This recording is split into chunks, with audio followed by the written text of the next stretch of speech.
Hi, ഇത് ഞങ്ങളുടെ വീട്ടിലെ ഗാർലിക് വൈൻ ചെടിയാണ്. ഗാർലിക് വൈൻ എന്ന് പറഞ്ഞാൽ നമ്മളുടെ സർപ്പഗന്ധിയില്ലേ, വെളുത്തുള്ളി ചെടി എന്നൊക്കെ പറയുന്ന ലീഫിൽ വെളുത്തുള്ളിയുടെ മണമുള്ള ചെടി, അതാണിത്. ഇത് ഞങ്ങളൊരു വലിയ പൈപ്പിൻ്റെ മുകളിൽ ഒരു സ്റ്റിയറിങ് പോലെ ഒരു സംഭവം ചെയ്തിട്ട് അതിനകത്ത് പടർത്തിയിരിക്കുന്നതാണ്. ഞങ്ങളതിന് ഹെലിപ്പാഡ് എന്നാണ് പറയുന്നത്. അതിൻ്റെ മുകളിൽ നിറയെ പൂത്ത് നിൽക്കുന്ന ഒരു സമയമാണിപ്പോൾ. നിറച്ച് പൂക്കളുണ്ട്. ഇപ്പോൾ ഇത് എൻ്റെ മകൻ ഒരു ലാഡറിൻ്റെ മുകളിൽ കയറി നിന്ന് എടുത്തേക്കുന്ന ഒരു വീഡിയോ ആണിത്. കാരണം അത്രയും ഹൈറ്റിലായതുകൊണ്ട് നമുക്ക് താഴെ നിന്ന് എടുക്കുമ്പം അത്ര ഭംഗിയാകത്തില്ല. അതുമല്ല, ടെറസിൻ്റെ മുകളിലൊക്കെ നിന്ന് എടുത്താൽ കുറച്ച് ദൂരെയായിട്ട് കാണും. അതുകൊണ്ടാണ് ലാഡറിൻ്റെ മുകളിൽ കയറി നിന്ന് എടുത്തിരിക്കുന്നത്. നല്ല ഭംഗിയുള്ള പൂക്കളാണ്.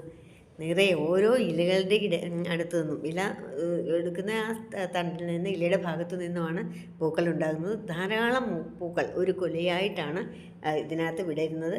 ഈ പൂക്കൾക്ക് ഒരു വെളുത്തുള്ളിയുടെ മണമുണ്ട്. നമ്മളതുകൊണ്ട് പാമ്പുകളൊന്നും വരത്തില്ല. ഇത് നാട്ടാലെന്ന് പറയപ്പെടുന്നുണ്ട്. പാമ്പിന് വെളുത്തുള്ളിയുടെ മണം ഇഷ്ടമല്ലാത്തത് കൊണ്ടാണെന്നാണ് പറയുന്നത്. എന്തായാലും ഈ ചെടി നിറയെ പൂവുണ്ട്. ഈ ചെടിയിൽ ഞങ്ങൾ ഇതുവരെയും പാമ്പ് വന്നത് കണ്ടിട്ടുമില്ല. ഈ വെള്ളയും ഇളം പിങ്കും നിറമുള്ള പൂക്കളാണ് ഇതിന്.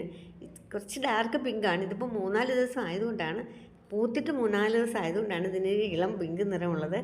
നല്ല ഭംഗിയാണ് കാണാൻ. നോക്കിയേ, നല്ല രസമില്ലേ കൂട്ടുകാരെ എൻ്റെ ഈ ഗാർലിക് വൈൻ്റെ പൂ കാണാൻ. ഇത് കുറച്ച് ദിവസം പഴകുമ്പോൾ, ഇത് ഒരാഴ്ചയൊക്കെ നിൽക്കും. പഴകുമ്പോൾ ഈ പൂവിൻ്റെ പിങ്ക് കളർ കുറഞ്ഞിട്ട് കുറച്ചുകൂടെ വെള്ള നിറമാണ് ആകുന്നത്. ഇത് നല്ല രസമായിട്ട് നിൽക്കുന്ന ഒരു ചെടിയാണ്. എല്ലാവരും ഈ ചെടിയൊന്ന് വളർത്താൻ ശ്രമിക്കണം. നല്ല രസമില്ലേ കൂട്ടുകാരെ ഈ പൂവ് കാണാൻ.